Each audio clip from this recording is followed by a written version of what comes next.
Ali bin Abi Thalib radhiyallahu anhu.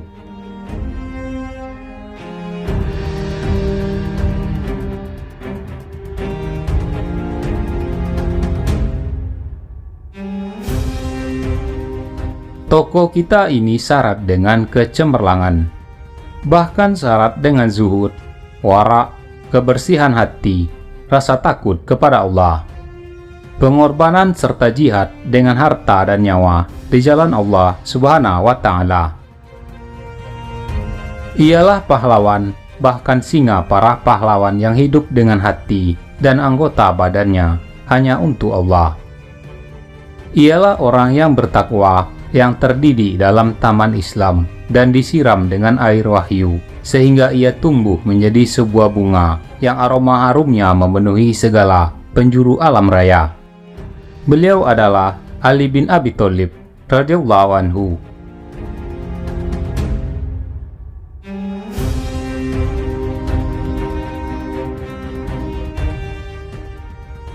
Ali bin Abi Thalib mulai hidup bersama Rasulullah Shallallahu Alaihi Wasallam sejak berusia 6 tahun. Mengambil adab dari kedua tangannya, terpengaruh oleh kesuciannya, kebesaran jiwanya, kebersihan hati, dan tingkah lakunya.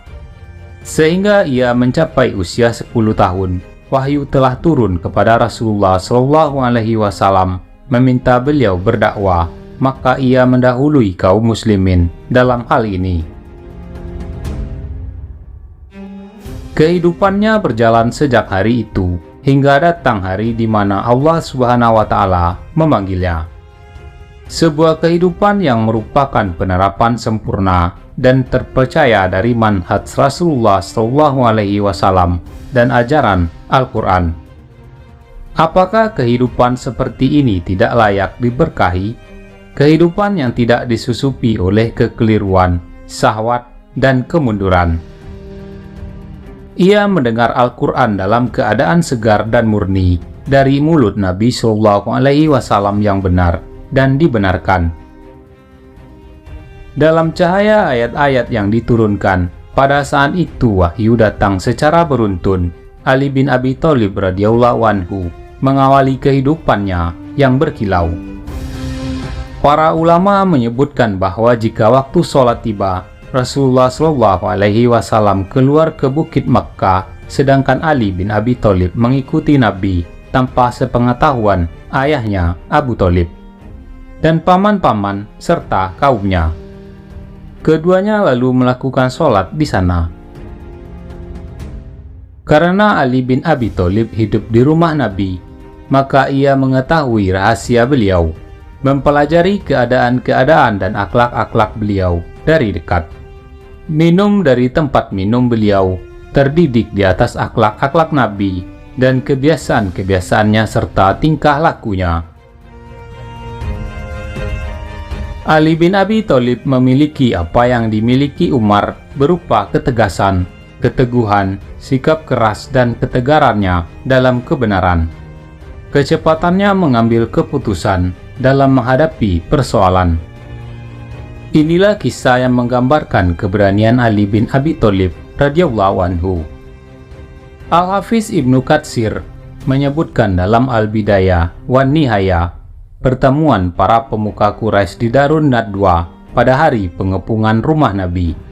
Al-Hafiz Ibnu Katsir menyebutkan apa yang berlangsung di antara mereka dengan iblis yang hadir dalam wujud seorang laki-laki tua dari Najd. Akhirnya mereka sepakat atas apa yang diusulkan oleh Abu Jahal bin Hisham. Aku berpendapat hendaklah kita mengambil dari setiap kabilah seorang pemuda yang kuat, bernasab baik dan berkedudukan mulia di antara kita.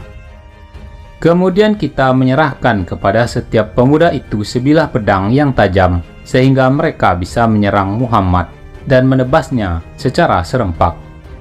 Mereka membunuhnya dan kita pun bisa tenang. Jika para pemuda itu melakukannya, maka darah Muhammad akan terpecah pada seluruh kabilah, sehingga Bani Abdil Manaf tidak akan kuasa memerangi kaumnya sendiri.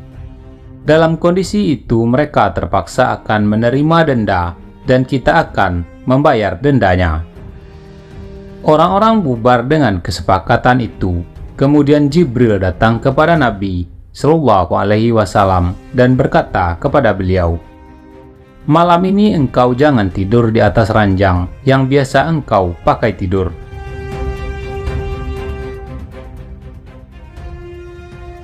Malam pun tiba, para pemuda itu telah menunggu di depan pintu rumah Nabi Shallallahu Alaihi Wasallam. Mereka menunggu beliau tidur, dan selanjutnya mereka akan menebas beliau. Ketika Rasulullah Shallallahu Alaihi Wasallam mengetahui keadaan mereka, beliau bersabda kepada Ali bin Abi Thalib dan menyuruhnya tidur di atas ranjang Rasulullah. "Tidurlah di atas ranjangku dan berselimutlah dengan kainku yang berwarna hijau dari Hadramaut itu. Tidurlah, tidak ada satu keburukan pun dari mereka yang akan menimpamu." Rasulullah Shallallahu Alaihi Wasallam selalu tidur memakai selimutnya itu. Kemudian Rasulullah Shallallahu Alaihi Wasallam keluar sambil membaca ayat, "Dan kami jadikan di hadapan mereka sekat, dan di belakang mereka juga sekat, dan kami tutup mata mereka sehingga mereka tidak dapat melihat." Beliau tidak melewati seorang laki-laki dari mereka, kecuali beliau melemparkan tanah di atas kepalanya. Kemudian beliau pergi ke arah yang beliau kehendaki. Lalu seseorang yang bukan dari kelompok mereka mendatangi mereka. "Demi Allah, kalian benar-benar telah gagal total. Muhammad telah keluar melewati kalian. Ia tidak melewati seseorang pun dari kalian, kecuali ia meletakkan tanah di atas kepalanya, lalu ia pergi untuk keperluannya." Kemudian mereka mulai mengintip. Mereka melihat seseorang tidur di atas ranjang Rasulullah berselimut dengan selimut beliau. Mereka berkata, "Demi Allah, itu Muhammad. Ia masih tidur di atas ranjangnya berselimut kainnya." Maka mereka tetap di tempat itu sampai pagi. Kemudian Ali bangun dari tempat tidur. Lalu mereka berkata, "Demi Allah, ternyata benar apa yang dikatakan orang tadi."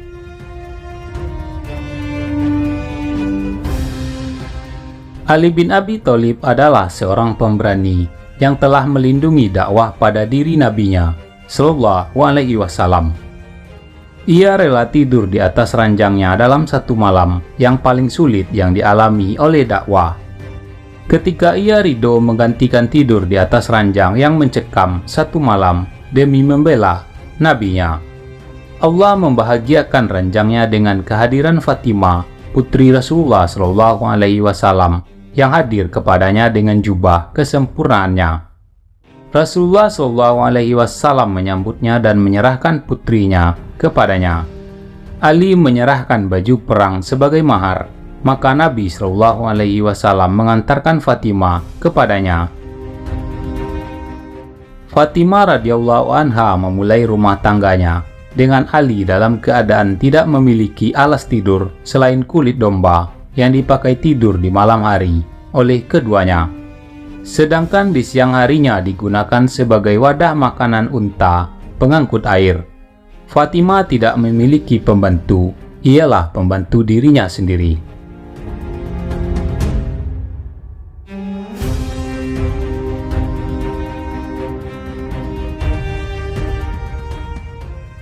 Ali bin Abi Thalib radhiyallahu anhu telah menorehkan lembaran-lembaran cemerlang di bidang jihad fisabilillah di kening sejarah dengan tinta cahaya. Ia memburu sahada dan merindukannya layaknya kerinduan orang yang haus mencari air dingin di padang pasir yang gersang. Dalam perang Badar, pahlawan pemberani ini keluar sebagai mujahid di jalan Allah. Dari Abdullah bin Mas'ud radhiyallahu anhu, ia berkata, "Di perang Badar kami mengendarai seekor unta secara bergantian di antara 3 orang. Abu Lubabah, Ali bin Abi Thalib, dan Rasulullah Shallallahu Alaihi Wasallam mengendarai seekor unta secara bergantian. Ketika giliran Rasulullah untuk berjalan kaki, keduanya berkata, 'Biarlah kami berjalan kaki dan engkau tetap berkendara.'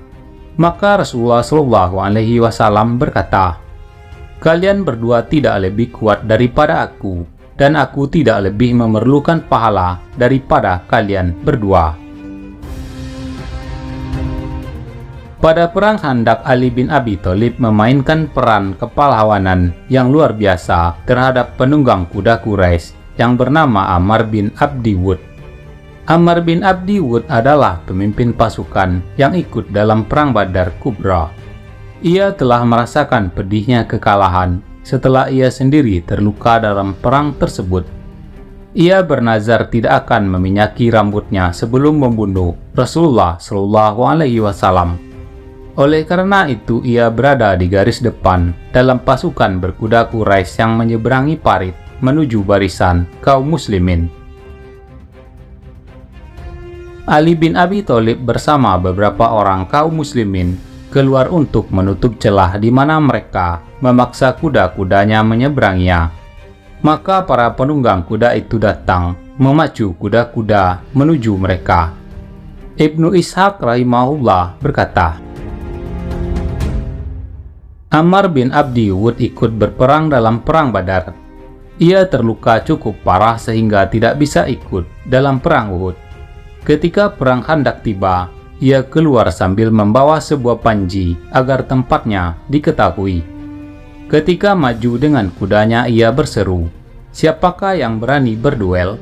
Maka Ali bin Abi Thalib berduel dengannya.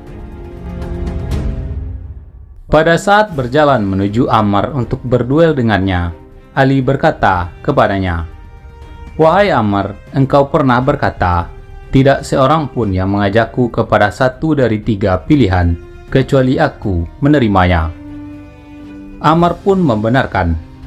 Ali kembali berkata, "Sesungguhnya aku mengajakmu agar engkau bersaksi bahwa tidak ada ilah yang berhak diibadahi dengan benar selain Allah, dan bahwa Muhammad adalah utusan Allah, serta agar engkau berserah diri kepada Rabb seluruh alam. Yang kedua, engkau pulang ke negerimu. Jika Muhammad Rasulullah SAW benar, engkau adalah orang yang paling berbahagia dengannya. Sebaliknya, jika ia dusta, itulah yang engkau inginkan." Ammar menjawab, "Ini tidak mungkin, bahwa kaum wanita orang-orang Quraisy tidak akan pernah berbicara seperti ini. Bagaimana tidak, sedangkan aku telah berhasil memenuhi nazarku. Lalu apa yang ketiga?" Ali menjawab, "Maka yang terakhir adalah berduel." Maka Ammar, seorang penunggang kuda Quraisy yang kesohor dan sudah berpengalaman dengan umur lebih dari 80 tahun, tertawa dan berkata kepada Ali, "Aku tidak pernah mengira bahwa seseorang dari bangsa Arab akan menakut-nakutiku dengan perkara yang ketiga ini. Keponakanku, di antara paman-pamanmu ada yang lebih tua daripada engkau. Aku tidak ingin membunuhmu." Ali menjawab, "Tetapi demi Allah, aku ingin membunuhmu." Pada saat itu Ammar sangat marah. Ia turun dan menghunus pedangnya yang seperti sebongkah api yang menyala. Ia maju ke arah Ali dengan penuh amarah, sedangkan Ali menyambutnya dengan sebuah tameng. Ammar menebaskan pedangnya dan Ali menyongsongnya dengan tamengnya itu. Tameng terbelah, tetapi pedang Ammar terjepit di antara belahan itu, sekalipun ujung pedang itu sempat menggores kepala Ali dan melukainya. Selanjutnya, dengan cekatan Ali menebaskan pedangnya tepat pada sisi lehernya. Maka ia mengerang dengan nyaringnya. Rasulullah SAW mendengar suara takbir, maka kaum muslimin mengetahui bahwa Ali berhasil membunuh Ammar.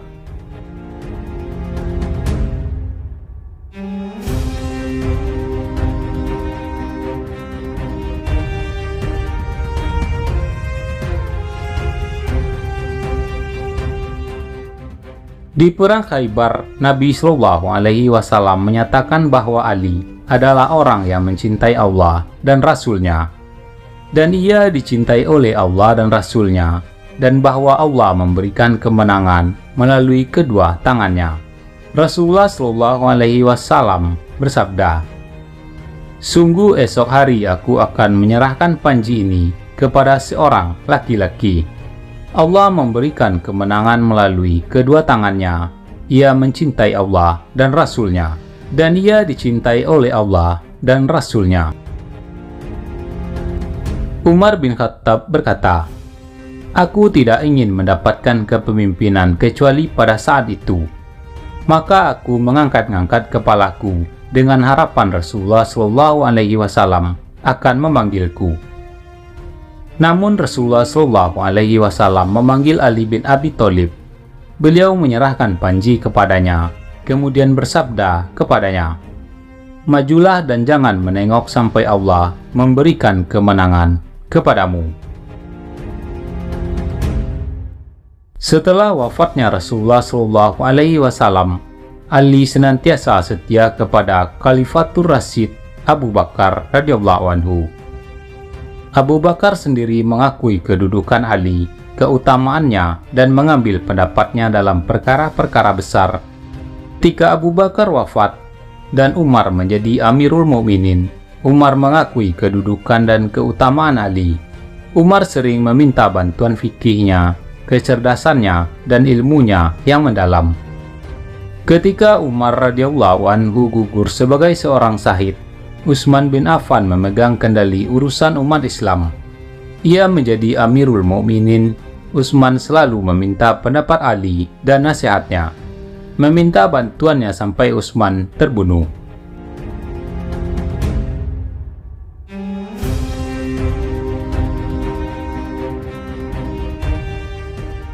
Pintu-pintu fitnah terbuka lebar. Ali memegang khilafah sekalipun ia sama sekali tidak menginginkannya dalam kondisi apapun. Dan terjadilah fitnah antara Ali dan Muawiyah. Al-Hafiz Ibnu Katsir rahimahullah berkata, apa yang terjadi antara Ali dengan Muawiyah pasca terbunuhnya Utsman berasal dari ijtihad dan pendapat sehingga terjadi perang di antara keduanya. Al-Haq dan kebenaran berada di pihak Ali, sementara Muawiyah diberikan uzur, dimaklumi menurut jumhur ulama dari kalangan salaf dan khalaf.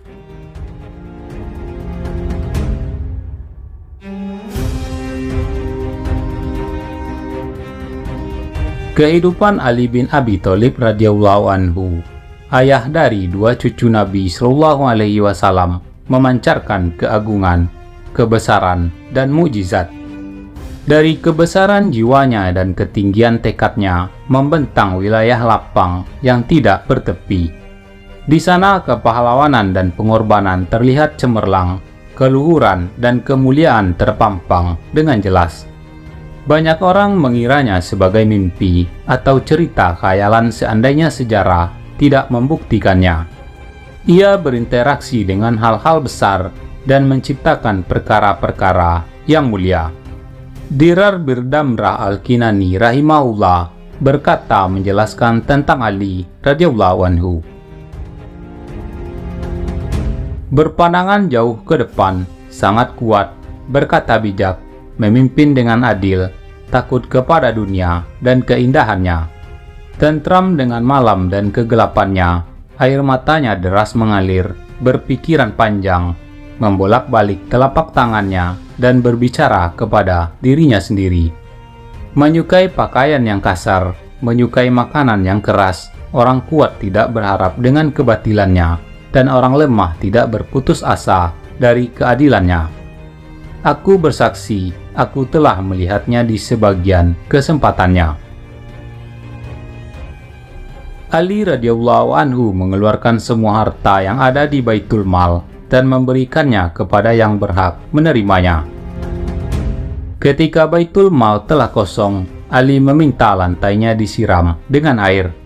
Ketika hal itu telah dilakukan, Ali berdiri dan mengerjakan sholat 2 rakaat di atas tanahnya yang telah dibasuh dengan air itu. Begitulah ketakwaan dan kebersihan hati bersama keadilan.